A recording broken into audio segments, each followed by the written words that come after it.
आप CSIR net या IIT jam math batches online offline class join कर सकते हैं। वेबसाइट का लिंक डिस्क्रिप्शन में है। अपनी सेल्फ स्टडी और प्रैक्टिस करने के लिए हमारी बुक्स परचेस करें। आप घर बैठे बैठे CSIR नेट IIT जैम की तैयारी हमारे लेटेस्ट रिकॉर्डेड वीडियोस से कर सकते हो। लिंक डिस्क्रिप्शन में मिल जाएगा। Get 40,000 plus question bank of all the universities in India absolutely free. Download DIPS Academy mobile app from Play Store. Subscribe our YouTube channel for more learning videos and discount on video courses. अधिक जानकारी के लिए description को ध्यान से पढ़े या QR code scan करिए।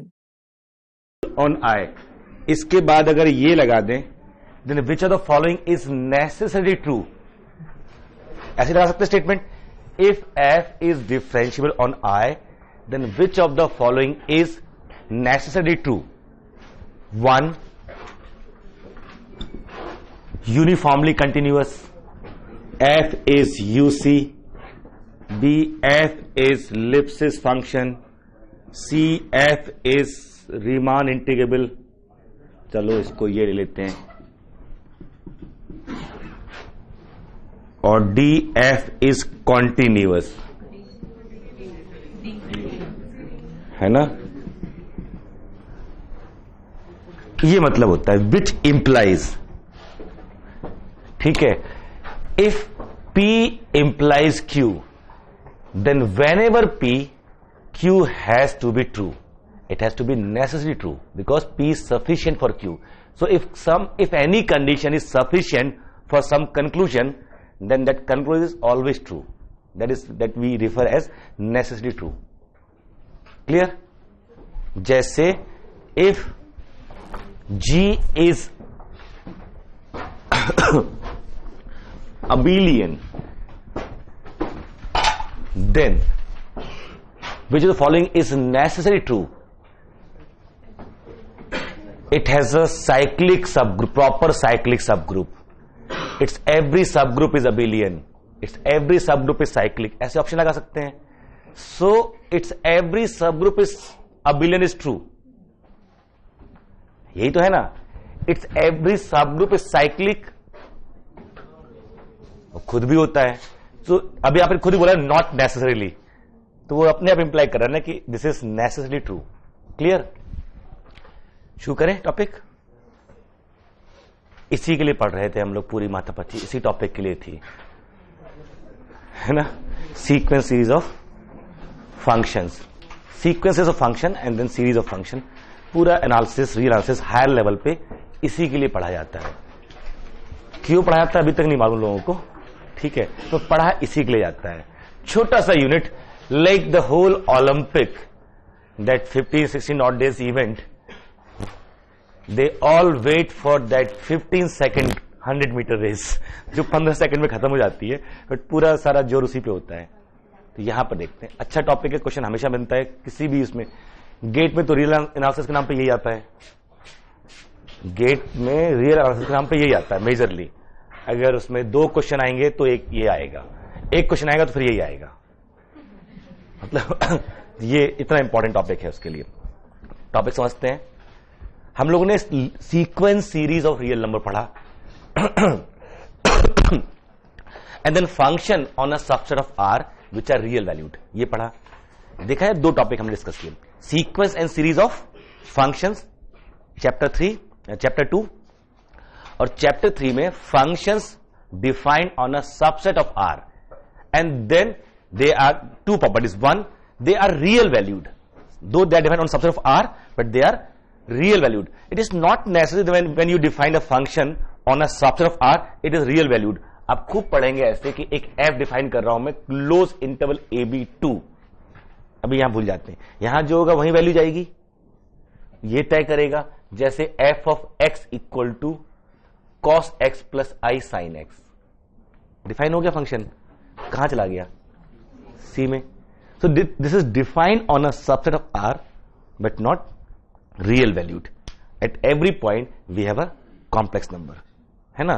Suppose if I take here π/6, तो f π/6 में है, अगर a और b डिपेंड करता है, तो cos π/6 प्लस आई साइन π/6, मतलब √3/2 plus iota 1/2।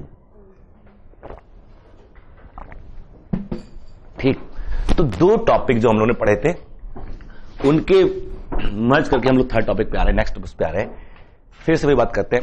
Late f is a function from N to A is any set, any माने any set, so it will define a sequence of elements of A. True, it will define a sequence of elements of A. Suppose A again set of real numbers, A again set of real numbers, then it will be sequence of real numbers. A is subset of complex number or complex number itself, it will be sequence of complex number. For example, I define f of r equal to I by r, I for root minus 1, it will be sequence of complex number. What is f1? I, f2, I by 2, I by 3 and so on. Basically alpha plus I beta, alpha is 0 और beta is 1 upon N. ये बन जाएगी, बन जाएगी। Define F of R equal to 1 by R plus I by R, complex number. Suppose a set of function, so f1 will be some function, call it f1।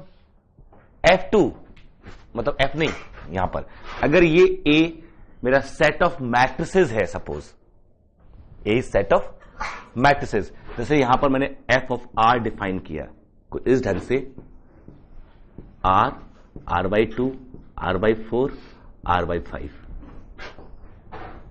बन गई matrix 2 cross 2 matrix. So it is sequence of matrices. So what ever element of A V have, they will define the character of sequence, कि sequence किसकी है।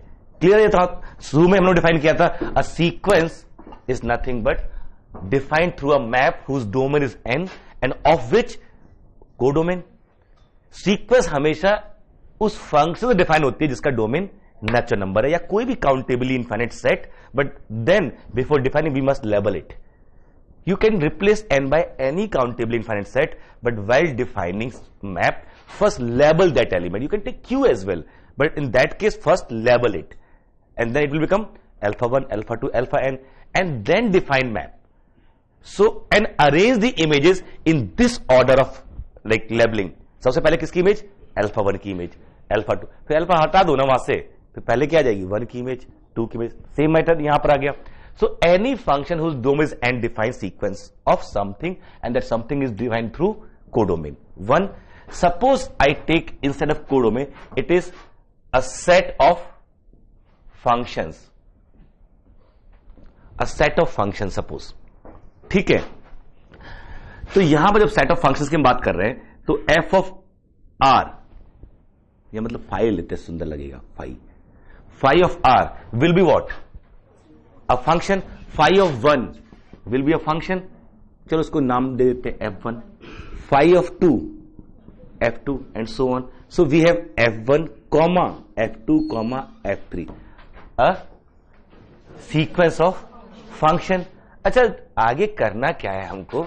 अगर हम इन members में आपस में कुछ गुणा भाग करने की कोशिश करें, इनको ऐड कर देना या जो भी, when we will start analysis of these members at one go because they all are member of same sequence, तो एक इशू ये आ सकता है, f1 is defined on 0-1 interval। Function तो है ही, हमने कहीं कुछ डोमेन, ये फंक्शन है f1 f2 f3, तो तीन चीज चाहिए हमें इसके लिए ना, इसका डोमेन क्या है, को डोमेन क्या है, और फिर रूल क्या है। अब f1 का डोमेन 0-1 इंटरवल, f2 का domain 2-3 interval. What is f1 plus f2? कहां डिफाइन करेंगे f1 प्लस f2 को? इंटरसेक्शन डिफाइन होता है, और इंटरसेक्शन यहां पर डिसजॉइंट आ गया, ये तो कोई फायदा नहीं हुआ ना, f1 इंटू f2 कोई फायदा नहीं हुआ। There are problems of domain when we handle n number of function at one go. एक साथ अगर हम 2-4 फंक्शन को हैंडल करेंगे, तो कम से कम ये ध्यान रखें कॉमन कुछ तो हो ना, ताकि हम उनको ऐड करें, मल्टीप्लाई करें, कुछ भी एक साथ अगर यूज करने की कोशिश करें तो कॉमन पॉइंट पे दोनों डिफाइन होंगे, तभी हम कर पाएंगे। So why don't we take codomain as a set of functions on same domain. अगर हमें सीक्वेंस ऑफ फंक्शन ही डिफाइन करनी है, तो let us take this A as this. इससे दो चीज, या जब जरूरत पड़ेगी तो ये नोटेशन समझ में आते हैं ना, क्या है notation? Set of all function from close interval A B to R, A B to नहीं ऊपर से नीचे आते हैं, close interval A B to R, R to R. इसमें कितने फंक्शंस हैं? दुनिया भर के, है ना। This set is similar to, uncountable तो है मान लिया, हाँ, पावर सेट ऑफ आर, है ना, सी टू पावर सी आ गया, that is equal to 2 power C and hence similar to power set of R. तो अगर मैं ये या ये ले लेता हूं, अब F1 का डोमेन क्या होगा? Now phi1 equal to F1, so what should be F1? Then F1 is from close interval A B to R, ऐसे phi2 equal to F2 and F2 will be, कोई उठ जाए, अलार्म बज रहा है किसी का, आधे एक घंटे क्लास हो जाए तब तो समझ में आता है कि नींद आ रही है, शुरू होते ही नींद आ रही है, मतलब यार ऐसा भी बोर नहीं है, मतलब ठीक है। तो ये है हमारे पास, ये होगा। एक चीज तो कम से कम हो गई कि now I am going to handle दो sequence of functions with same domain. The member in my sequence of function, all the members are having same domain. ठीक है, अब जब भी हम आपसे कहें एक नया फंक्शन बनाओ, कोई भी नया फंक्शन, तो डोमेन देने जरूरत नहीं है, डोमेन रेफरेंस में रहेगा यही वाला डोमेन। क्लियर? डन। यहां से स्टार्ट करते हैं sequence of function and then the various results. जो जो हम लोग अजम्पशंस लेते हैं, कुछ लिबर्टी हम यहां पर लेंगे, बी वेयर, ठीक है, बी ए विथ मी। लिखिए definition, sequence of functions,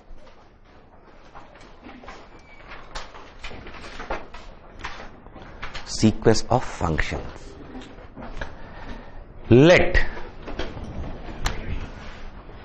A be a subset of R. A be a subset of R.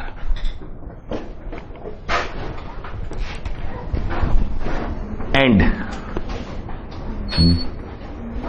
D equal to, कुछ भी नाम दे दिया, D equal to अर्थात set of all the functions from A to are.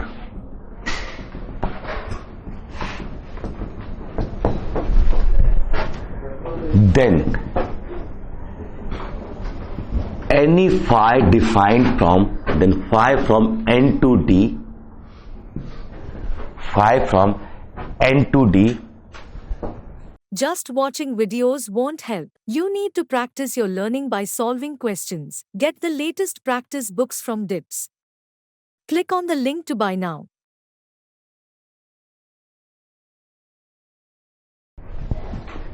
Defines a sequence of functions on A. Then phi defines a sequence of functions on A. Sequence of functions on A. कोई दिक्कत नहीं। In fact, sequence of real valued functions on A, ना?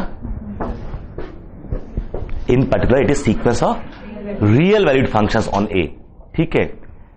And we shorthand phi n, and if phi n equal to fn, of course कोई function नहीं होगा, if phi n equal to fn, we denote the sequence by this symbol, f1, f2, f3 and so on। जैसे वहां क्या किया था, f of n equal to an लिखा था आपने, बिल्कुल वही एनालॉगस रिजल्ट्स आ रहे हैं कि वहां मेरे पास f था, वहां जब भी बोलेंगे तो reference sequence of real numbers करेगा। नहीं तो पूछो सर कहां, f from n to r, हम लोग ने f n को a n से डिनोट किया था, a is some real number, a n real number. यहां पर phi n को f n से डिनोट कर रहे हैं, एग्जैक्टली वही है। और फिर सीक्वेंस को आप ऐसे लिखते थे, और यहां से ये, ठीक है, वेयर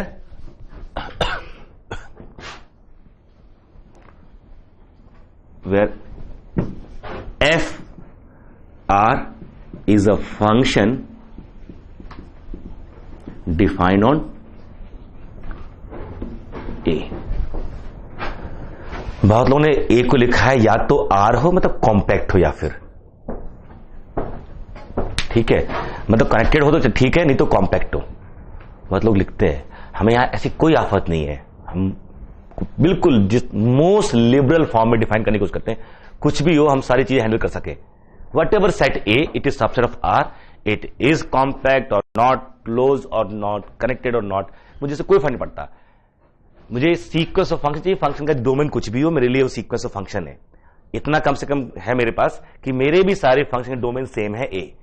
अब ए कैसा है उसकी अलग प्रॉपर्टीज हैं, जब वो कॉम्पैक्ट हो जाएगा या क्लोज या कनेक्टेड या बाउंडेड, इन सब सेंस में देखेंगे तो कुछ फर्क एक्स्ट्रा प्रॉपर्टी मिलेंगे, उनको इकट्ठी कर लेंगे and we will imply over sequence of function. They should not be initial assumptions for the definition of sequence of function. Got my point कि ये जो ए के कैरेक्टर है, इसको इसके बारे में कोई भी initial assumption should not be taken under the definition of itself, कि डेफिनेशन हम ये लेके चल रहे हैं, उसी को जरूरत नहीं यहां पर। क्लियर हो गया यहां तो? ठीक, यहां से हम लोग एक चीज देखने की कोशिश करें। अच्छा,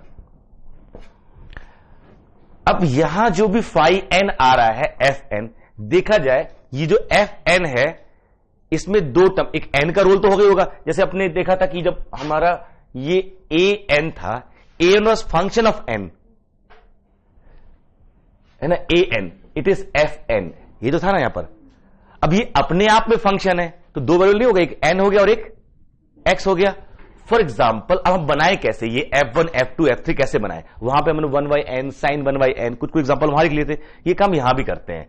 we collect certain good examples as a sequence of function, जो भी अच्छे एग्जाम्पल इकट्ठा कर लेते हैं, उन पर फिर काम करेंगे। ठीक है, लिख सकते हैं। फॉर एग्जाम्पल हम डोमेन भी लिखते जाएंगे उनका और रूल भी। एफ एन लिख रहे हैं, एफ एन कैसे डिफाइन हो रहा है, F N x equal to, function define करना पड़ेगा, एन के टर्म्स में होगा, एन वेरी करते हैं, F1, F2, F3 मिलते जाएंगे, बट एक्स भी चाहिए हमको, is X to the power N, X belongs to -1 to 1। Second example, F N x equal to X to the power N. Third example, F N x equal to X to the power N. एक और example लिख लें ऐसी, ठीक है, x belongs to 0 to 1, x belongs to 0 to a less than 1। ठीक है, तीनों बड़ा इंपॉर्टेंस है। Fourth, F N x equal to x into 1 - 1/n, x belongs to 0 to 1। चलो ओपन कर ले, सुंदर रहेगा बताने के लिए, हमारे ओपन भी हो सकता है, हमें कोई हेडेक नहीं है। ठीक है, शायद मालिक अरोड़ा किसी एक में उसमें इसे रिवर्स करके बोल्ड में लिखा हुआ है, the uniform convergence is verified only on compact subset of R. ठीक है, अब एक गेट में क्वेश्चन आया था, बच्चे ने वो रेफरेंस उठाया और दिखाया, देखो सर इन तीन के डोमेन कॉम्पैक्ट नहीं है, this 3 can not be answer, this 4th is answer. वो डेफिनेशन भी लेके पूरी, जबकि उसमें आंसर दूसरा था। आप समझ रहे हैं इस चीज को?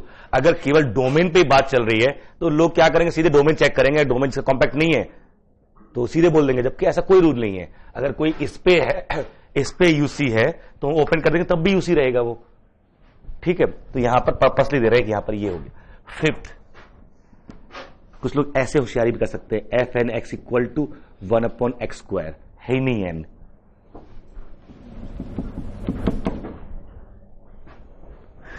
F1 सीक्वेंस, कांस्टेंट सीक्वेंस भी तो होती है कि नहीं होती है? ठीक है, ये वही है, यहां पे एक ही फंक्शन बार बार आ रहा है, वहां constant sequence of real number में क्या होता था? आपका example number 17, what is A1, A2, A3 and so on. यहां पर भी ये मेरी constant sequence in this sense कि every term is same function, there every term was same number. Clear? 6, f N x equal to, मुझे ये number याद नहीं है, मैं बस लिख रहा हूं केवल, उधर वाले नंबर याद है, तो दोनों को मिलकर याद करना पड़ेगा। अब ये है कि किसको जल्दी याद होते हैं। ठीक है, मैं ईमानदारी से कर, मुझे ये 3 याद है बस पहले वाले। F N x equal to लिखेगा x अपॉन 1 प्लस nx और x belongs to 0 to infinity. Domain देना हर जगह जरूरी है ना। सीक्वेंस ऑलवेज व्हेन दे से it is sequence of function, तो पूछता है ऑन व्हाट, मतलब किस डोमेन में बात कर रहे हो। तो always your focus should be what is rule for function 1, मतलब x और n के रिलेशन क्या है वहां पर, दूसरा डोमेन क्या है। ठीक है, 7th 4 5 वहां से आएंगे। ठीक है, 7th तो F N x equal to N X upon 1 plus N square X square, X belongs to R. ठीक, 8th F N x equal to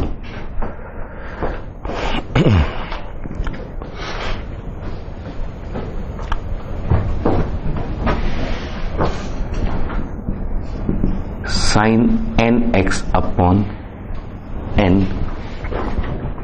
to the power alpha, alpha is positive, X belongs to R. 9th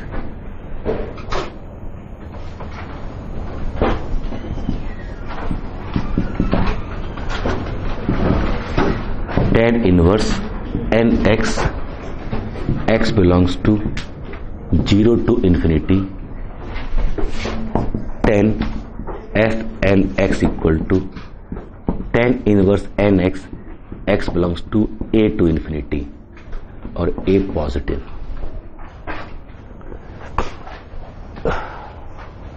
ठीक है,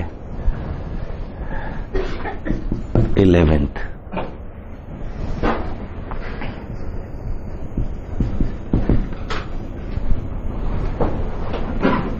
n square x when x lies between 0 and 1 by n minus n square x plus 2n when x lies 1 by n to 2 by n and 0 when x lies between 2 by n to 1. What is domain? 0 to 1.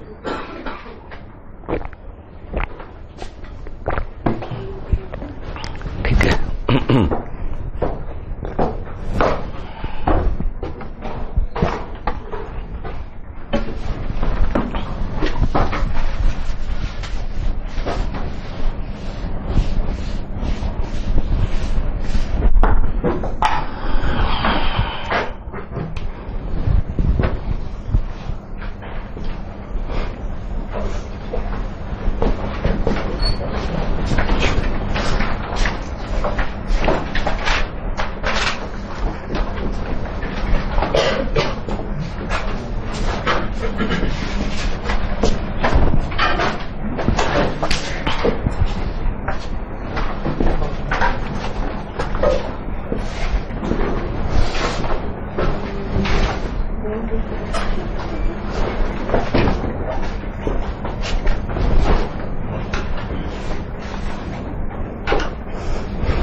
ठीक है, बहुत है, बीच में मिलते रहेंगे example और इकट्ठे करते चलेंगे।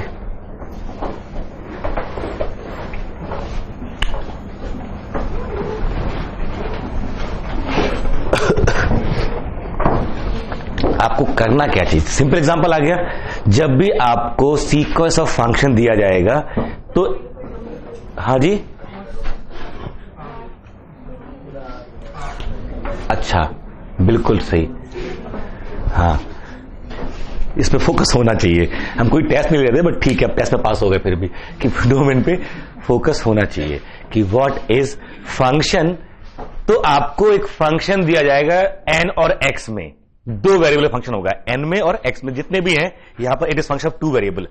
आप x फिक्स करो, n बदलते जाओ, will get f1 f2 f3, जो सीक्वेंस ऑफ फंक्शन को उसके मेंबर मिलेंगे। ठीक है, तो अगर यहां से हम लोग देखें, क्लियर यहां तक, तो लिखना शुरू करते हैं। ऑब्जर्वेशन एंड कुछ रिजल्ट्स हैं इस पे। 4 बार ये 10 बार ये, याद ही नहीं है।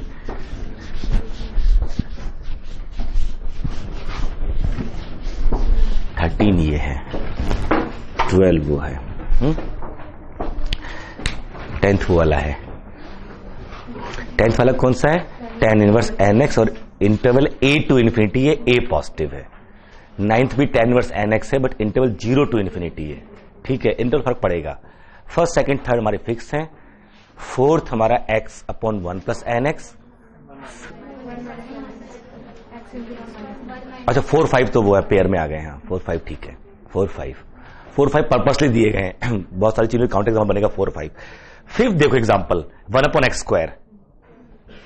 ठीक है, एन बढ़ते जाओ। अगर मेरी सीक्वेंस एग्जाम्पल नंबर फिफ्थ में देखूं तो जो मेरी एफ एन एक्स जैसे लिखते हैं यहां पर, ये ऐसे सीक्वेंस एफ एन है और यहां हम फंक्शन लिखते हैं f1x f2x सो ऑन। सो ये क्या है ना? आप कोई भी एक्स चूज कर लीजिए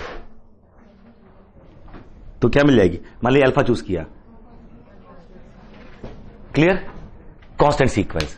उस फंक्शन की अपनी ब्यूटी ये है कि वो भी एक कांस्टेंट सीक्वेंस है।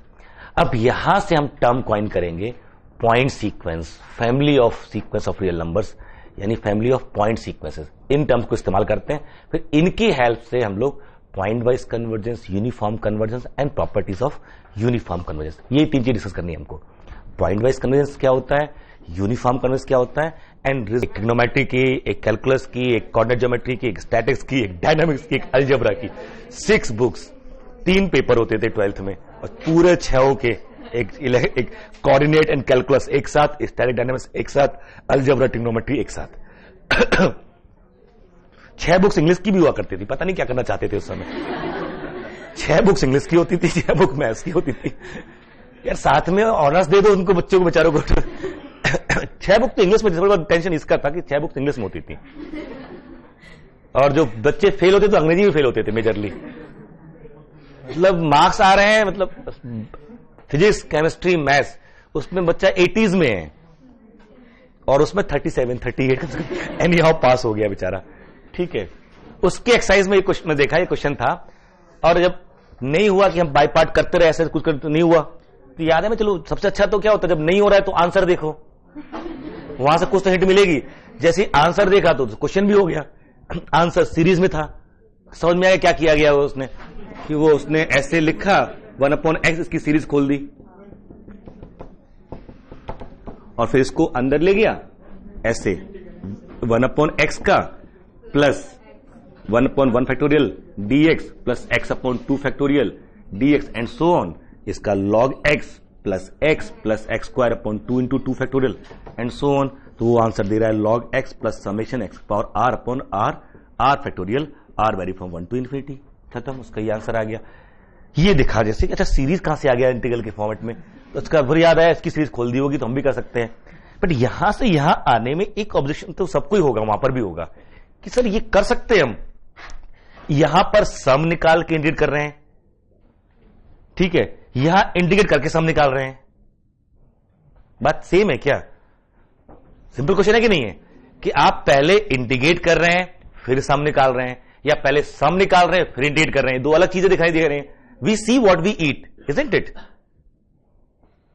जो भी हम खाते हैं हम देखते हैं, we see always, but we don't eat whatever we सी।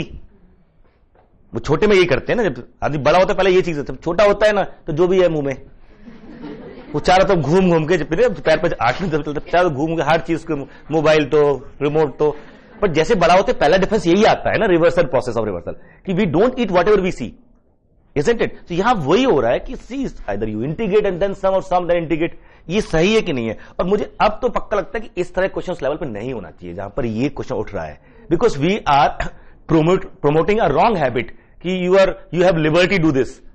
इस स्टेज पे आके ये मुश्किल होने वाली है। आगे हम यही पढ़ने वाले हैं, क्या ये कर सकते हैं कि नहीं कर सकते हैं।